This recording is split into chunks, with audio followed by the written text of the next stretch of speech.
જામનગર નજીકના આમરા ગામે ગટરના પાણી રસ્તા ઉપર વહેતા ગ્રામજનો ત્રાહિમામ બન્યા છે।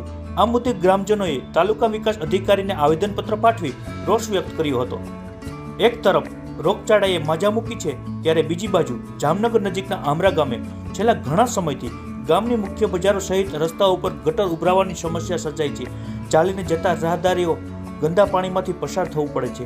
આ સમસ્યાથી ગ્રામજનો તંગ બની ગયા છે। અનેક વખત રજૂઆતો છતાં તંત્ર ઘોર નિંદ્રામાં હોય તેવું લાગી રહ્યું છે।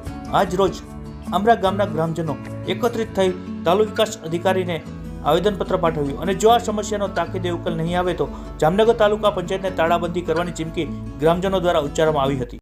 જામનગર તાલુકાના આમરા ગામમાં આમરા ગામના ગ્રામજનોએ તાલુકા પંચાયતના ગ્રામ પંચાયતના તલાટી મંત્રીશ્રીને ઉગ્ર રજૂઆત કરી છે। છેલ્લા 1 વર્ષથી મેં દિલીપ રાઠોડે 20 થી વધુ અરજીઓ કરી છે અને 1 વર્ષમાં છેલ્લા ગટરના કામ જે કરવામાં આવ્યા છે પંચાયત દ્વારા એમાં બહુ મોટા પ્રમાણમાં ભ્રષ્ટાચાર કર્યો છે। એના માટે અનેક રજૂઆતો કરી છે, છતાં પણ અત્યાર સુધી ક્યાંય પણ ગટરના કામમાં કોઈ નિરાકરણ ના આવતા આજે સૌ ગ્રામજનોએ ભેરો આલે અને વિરોધ કર્યો છે અને તલાટી મંત્રીશ્રીને અલ્ટિમેટમ આપ્યું છે કે આ 16 તારીખ સુધીમાં જો ગટરના કામ કરવામાં નહીં આવે, અત્યારે પાણીનો ભરાવો થાય છે, આખા આમરા ગામમાં પાણીનો ભરાવો મોટા પ્રમાણમાં થાય છે, ગોઠણસમાં ગટરના પાણીનો ભરાવો, એટલા માટે 16 તારીખ સુધીનો અમે એને ટાઈમ આપ્યો છે।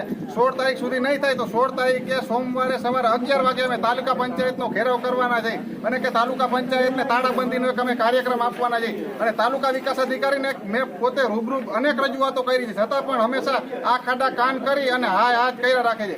એના માટે તાલુકા વિકાસ અધિકારી જામનગર તાલુકા વિકાસ અધિકારીને પણ હું ચીમકી આપું છું કે 16 તારીખ સુધીમાં તમે તાત્કાલિક કોઈ કાર્યવાહી કરવામાં નહીં આવે, તમારા સ્થળ તપાસ માટે કોઈ કર્મચારીને મૂકી અને કામ કરવામાં નહીં આવે તો અમે 16 તારીખ આખા આમરા ગામના ગ્રામજનો તાલુકા પંચાયતને તાળાબંધ કરવા માટે સૌ તૈયાર છે। જય હિન્દ, જય ભારત।